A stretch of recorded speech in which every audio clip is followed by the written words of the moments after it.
Assalamualaikum warahmatullahi wabarakatuh.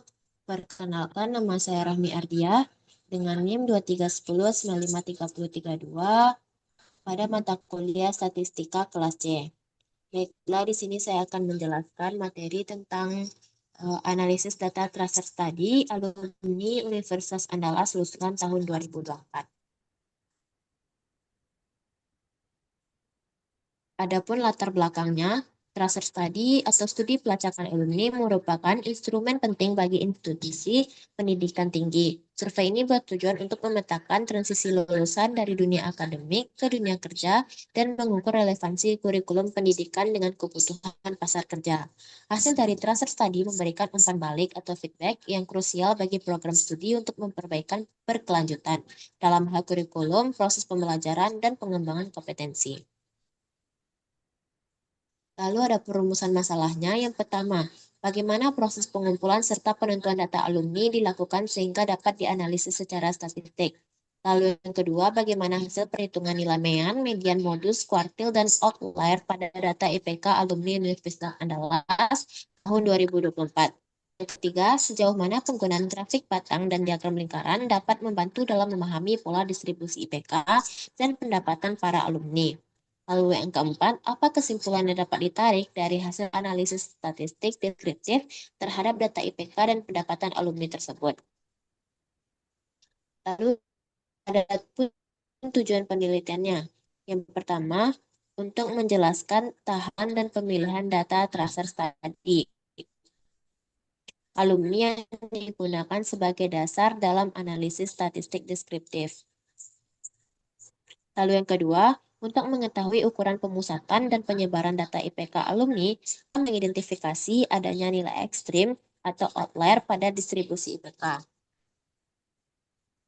Lalu yang ketiga, untuk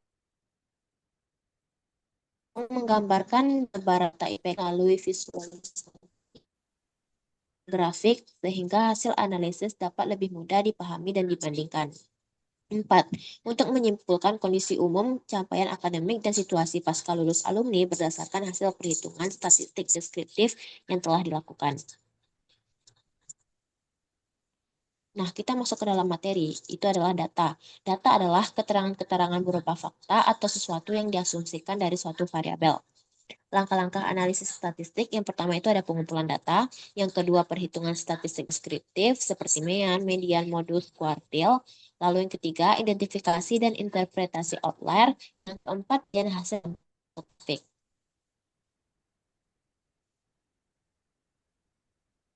Nah, pada jenis penelitian kali ini merupakan penelitian deskriptif kuantitatif, artinya adalah metode yang bertujuan untuk membuat gambaran atau deskripsi yang sistematis, faktual, dan akurat mengenai fakta-fakta dan sifat-sifat populasi atau objek tertentu. Dalam hal ini adalah alumni. Data yang digunakan adalah data primer yang dikumpulkan melalui instrumen survei tracer study. Lalu selanjutnya ada jenis datanya. Datanya itu berupa data cross-seksional atau potongan melintang, yaitu data yang dikumpulkan pada satu titik waktu tertentu, yaitu setelah kelulusan. Nah, data terdiri dari yang pertama ada data nominal atau kategori, yaitu pada status pekerjaan, di mana bekerja, belum bekerja, dan wira swasta. Lalu yang kedua ada data ordinal, yang dimana tingkat kesesuaian gaji bisa di atas UMR atau di bawah UMR. Penilaian kompetensi sangat tinggi, tinggi, cukup, dan seterusnya. Lalu yang ketiga ada data rasio, waktu tunggu mendapatkan pekerjaan dalam bulanan. Nah, adapun metode perhitungan pada kali ini yaitu pada tahapan perhitungan statistik yang digunakan. Yang pertama itu ada mean atau rata-rata, menentukan nilai rata-rata IPK. Lalu yang kedua itu ada median, menentukan nilai tengah dari distribusi data. Yang ketiga modus, menentukan nilai yang paling sering muncul. Lalu yang keempat kuartil, menentukan sebaran data, Q1, Q2, Q3. Lalu ada outlier, mengidentifikasi nilai ekstrim menggunakan metode EQR. Nah, ini adalah data IPK yang telah dilakukan surveinya ada sebanyak 87 orang. Ini pada data acaknya. Lalu ini adalah data urutnya.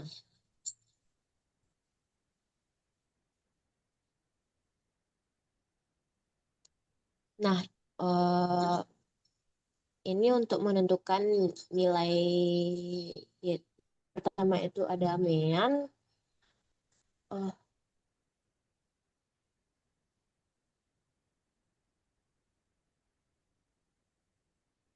eh, Oke, rumus dari mean itu adalah jumlah data dibagi dari nilai berapa buah nilai tersebut. Nah, karena ini nilai 87, jadi hasil jumlah datanya itu adalah 313,15. Nah, meannya ialah jumlah data per berapa banyak data tersebut, itu 87. Jadi hasil meannya itu ialah 3,6. Lalu selanjutnya ada median. Untuk rumus dari median itu adalah N ditambah 1 dibagi 2. Karena mediannya itu ganjil, jadi 87 ditambah 1 dibagi 2 sama dengan 44. Nah, data keempat dalam daftar adalah 3,55. Nih.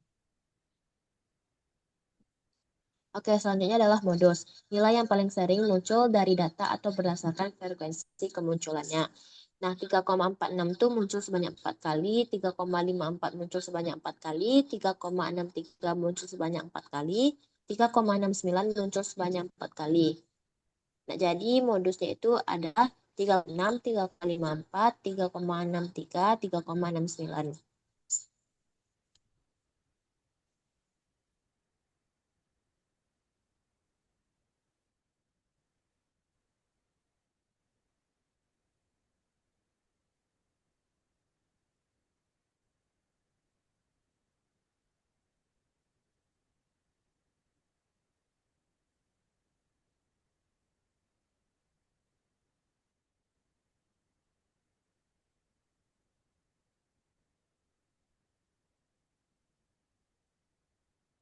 Baik, jadi pada PPT ini tidak keluar nilainya.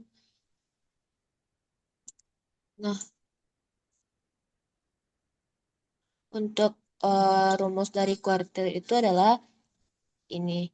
QQ sama dengan nilai data ke KN ditambah 1/4. Jadi kuartil yang pertama itu data ke dikurang 1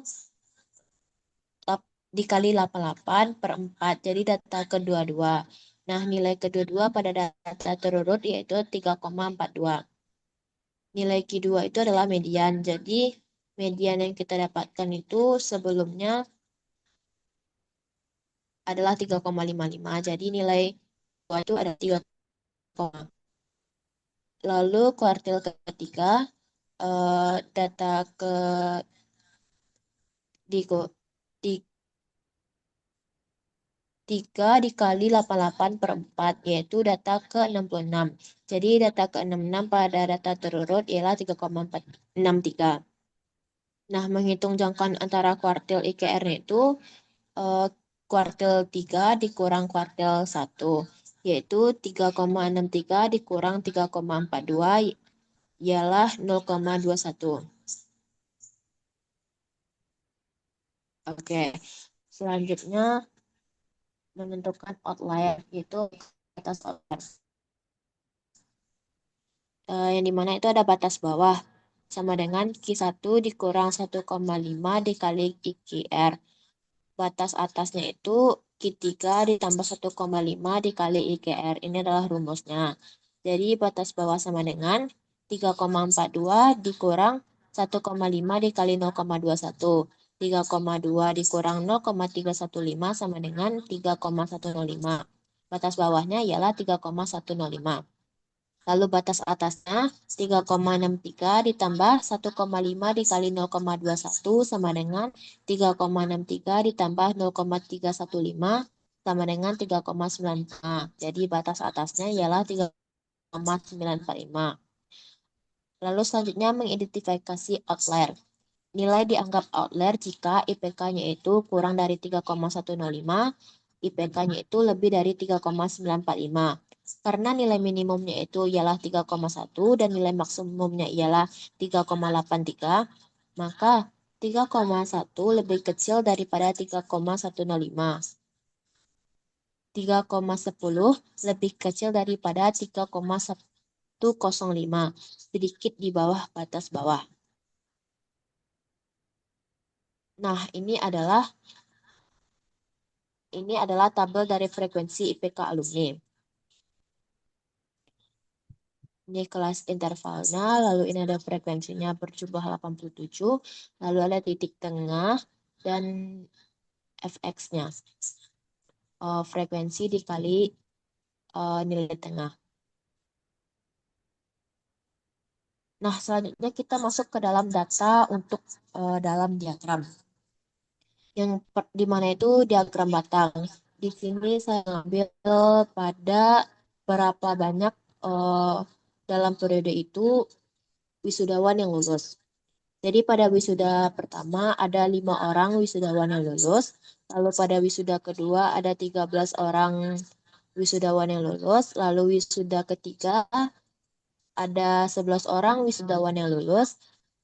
Pada periode wisuda keempat ada 1 orang wisudawan yang lulus. Pada periode wisuda kelima ada 26 orang wisudawan yang lulus. Pada periode ke-6 ada 29 orang wisudawan yang lulus. Ini adalah diagram batang dari alumni berdasarkan periode lulus pada tahun 2024. Nah, pada grafik itu menunjukkan bahwa sebagian besar alumni lulus pada periode akhir tahun, yaitu pada periode wisuda. Sedangkan pada periode awal, seperti wisuda 1 dan 4, memiliki jumlah lulusan yang relatif sedikit. Lalu yang sedang itu pada wisuda kedua dan wisuda ketiga. Nah, hal ini menunjukkan adanya peningkatan jumlah mahasiswa yang menyelesaikan studi di akhir tahun akademik 2000-2004. Oke, selanjutnya pada diagram lingkaran. Di sini saya mengambil contoh pada status pekerjaan dari wisudawan tersebut. Nah, untuk alumni yang lulusan telah bekerja, itu tuh sebanyak 39 orang dengan persentase 45%. Lalu yang tidak kerja tetapi sedang mencari kerja, ada 38 orang sebanyak 44%. Lalu ada wira swasta sebanyak 5 orang, yaitu dengan persentase 6%. Melanjutkan pendidikan sebanyak 2 orang dengan persentase 2%. Lalu belum memungkinkan bekerja itu ada 1 orang dengan persentase 1%. Tidak menjawab dari survei ini ada 2 orang dengan persentase 2,2%. Nah, ini adalah diagram lingkarannya. Lalu selanjutnya ada diagram lingkaran. Di sini saya mengambil rentang pendapatan dari alumni yang sudah bekerja, yaitu sebanyak tadi 39 orang. Ditambah dengan wira swasta, berarti ada sebanyak 44 orang yang telah bekerja, telah menjadi alumni. Nah, di sini untuk pendapatan kurang dari 3 juta itu ada sebanyak 4 orang dengan persentase 9%. Lalu pendapatnya itu 3 juta sampai 4 juta itu sebanyak 6 orang dengan persentase 14%. Lalu pendapat dengan 4 juta sampai 5 juta itu ada sebanyak 7 orang dengan persentase 16%. Lalu dengan rentang pendapat lebih dari 5 juta itu ada 26 orang dengan persentase 61%. Nah, grafik ini menunjukkan bahwa sebagian besar alumni Universitas Andalas tahun 2024 yang telah bekerja memperoleh penghasilan di atas rata-rata, yaitu lebih dari 5 juta per bulan, yang menunjukkan hasil transfer studi ini mencerminkan kualitas dan daya saing lulusan yang cukup baik di dunia kerja. Lalu, nah baik, dapat kita simpulkan bahwa berdasarkan hasil tracer study terhadap 87 alumni Universitas Andalas tahun 2024, dapat disimpulkan bahwa sebagian besar alumni menyelesaikan studi pada periode wisuda keempat dan keenam. Sebanyak 45% alumni telah bekerja, 44% sedang mencari pekerjaan, dan sebagian kecil lainnya berwira swasta atau melanjutkan pendidikan. Dari sisi pendapatan, mayoritas alumni yang bekerja memperoleh gaji lebih dari 5 juta per bulan, menunjukkan daya saing yang baik di dunia kerja. Nilai IPK alumni berkisar antara 3,1 hingga 3,83 dengan rata-rata 3,53, menggambarkan kualitas akademik yang tinggi dan merata. Secara keseluruhan, alumni Universitas Andalas tahun 2024 menunjukkan kesiapan kerja yang baik serta kemampuan bersaing yang kuat di dunia profesional. Nah, baiklah, sekian dari saya. Itulah pemaparan materi yang bisa saya jelaskan. Apabila ada kekurangan, saya minta maaf. Terima kasih. Assalamualaikum warahmatullahi wabarakatuh.